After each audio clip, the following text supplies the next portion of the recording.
Hey, what's up guys? I'm just making a quick video as an Ableton refresher because I'm assuming there's a lot of y'all who have experience with Ableton and sometimes you want to get back on the horse, but you're just like, man, it's been a while.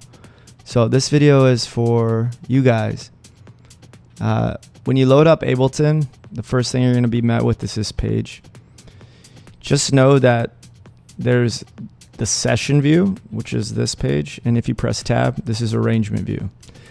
The session view, you see these little squares? It's set up to use with the Ableton push, all those squares and shit.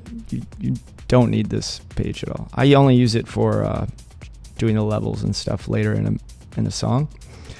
So when you first load up Ableton, press tab. You start here, right? The very next thing you're gonna do is grab this playhead thing up here. I like to start on 17. If you press Apple 2 or Apple 1, you change the square size, blocks of 4 basically. Everything's works in 4s. Anyways, start at 17, get a block going, here you go. If you right click up here, you can loop this. If you click this playhead and press spacebar, here you go. So that's just the basics to get you going. Two things, Live works with MIDI and with audio. You arm a track by pressing this little button right here.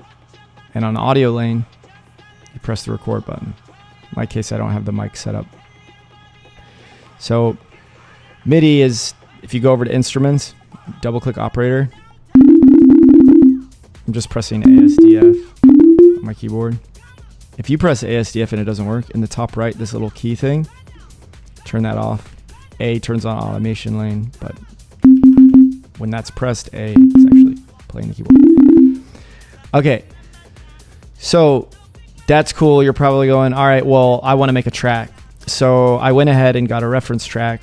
There is this clip of Chris Avantgarde playing Work. It's a badass track.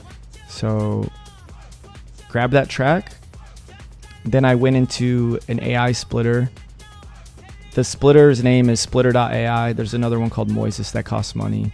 But basically you can grab a track that you really like, throw it in a splitter, and it gives you the stems. There's good news and bad news. The good news is you can use the layout of the track to inform your track. The bad news is there's still a lot of artifacting in 2025 with splitting stems. So you can't just rip the drums. You're gonna hear it. But it gives you a really good starting point.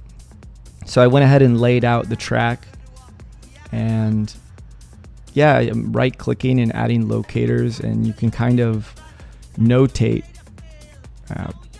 what the track is doing and follow along.